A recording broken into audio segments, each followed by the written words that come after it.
All right, so let's jump right in. We've got some pretty big financial news stories making waves today. Yeah, a lot to cover. Definitely. We've got the election, still super tight, and then there's this OCC memo.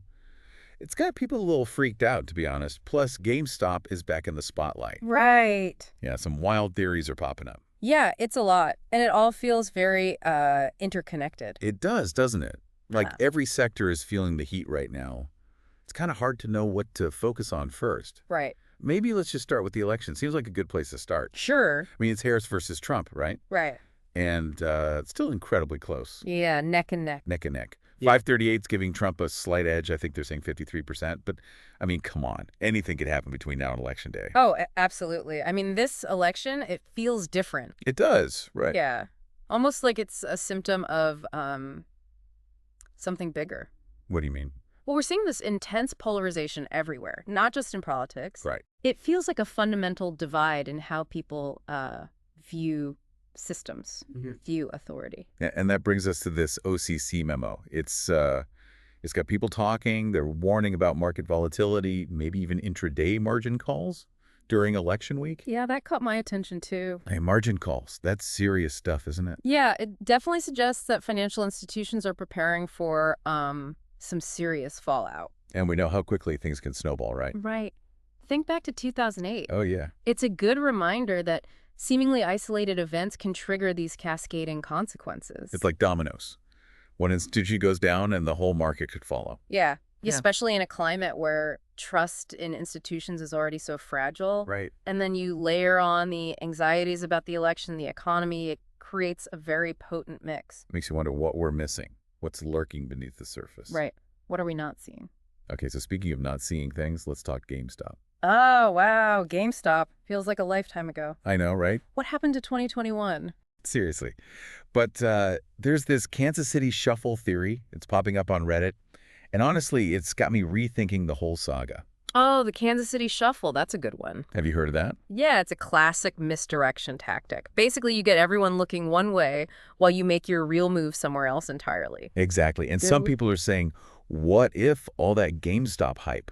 What if that was the misdirection? Interesting. Right? Like, what if it was all designed to drain resources from the short sellers, setting up for something even bigger down the line? It's a thought-provoking idea. Forces you to consider, are we focusing on the surface while there's a whole other game being played right under our noses? And it makes you wonder, is this happening in other areas too?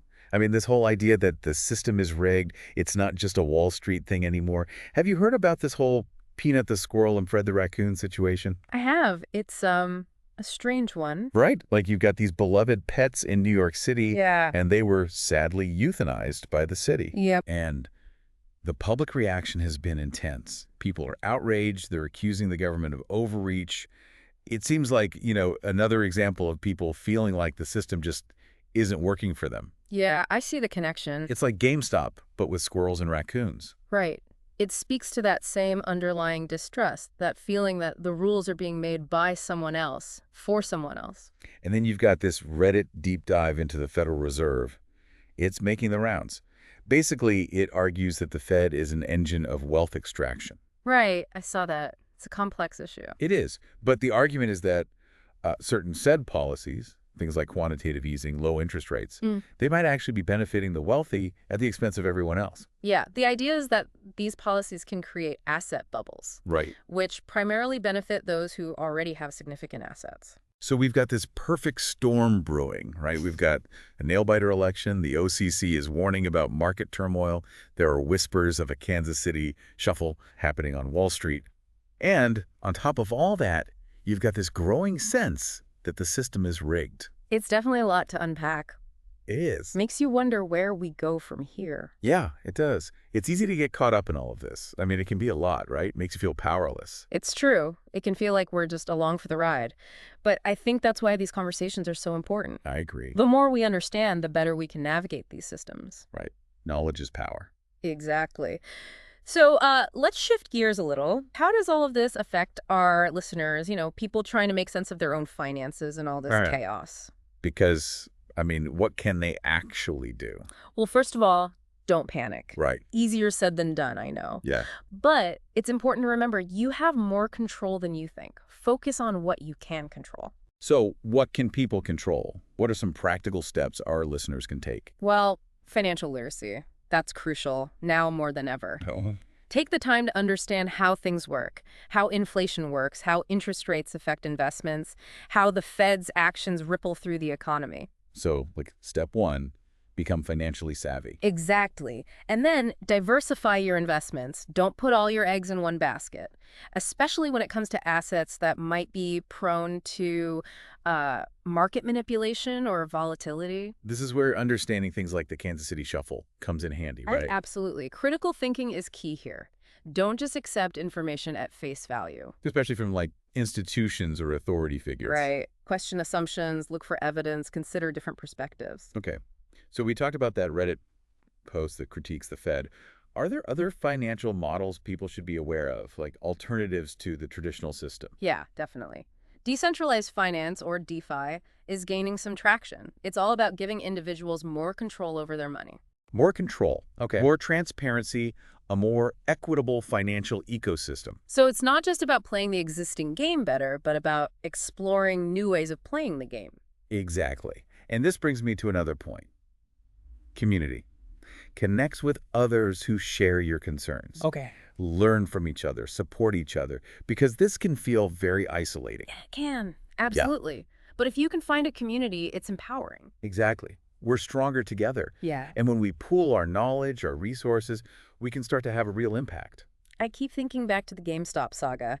Those retail investors, they were united. Right. They managed to disrupt the status quo, at least for a little while.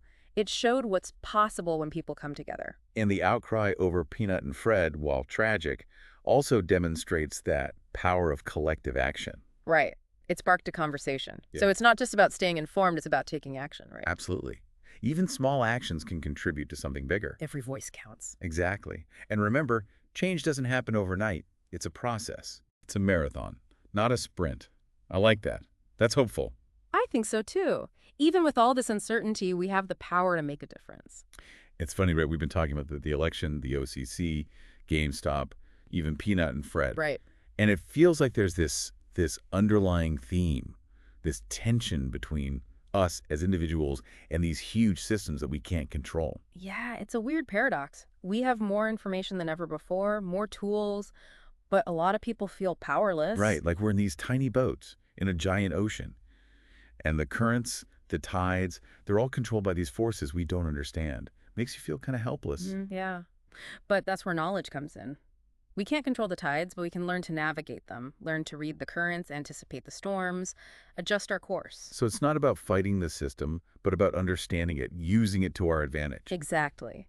And as we learn, as we connect with other people, we can start to influence those currents, steering the system in a better direction, more equitable, more sustainable. It's like, we're not just passengers on this ship, we're part of the crew. Yeah, I like that.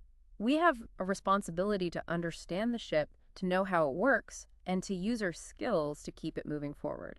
And maybe, as more people realize that, as we demand more transparency, more accountability, well, maybe we can chart a new course. I think so. I think that's worth fighting for. Absolutely. Yeah. So to everyone listening, feeling overwhelmed, remember, knowledge is power. Never stop asking questions. Never stop learning.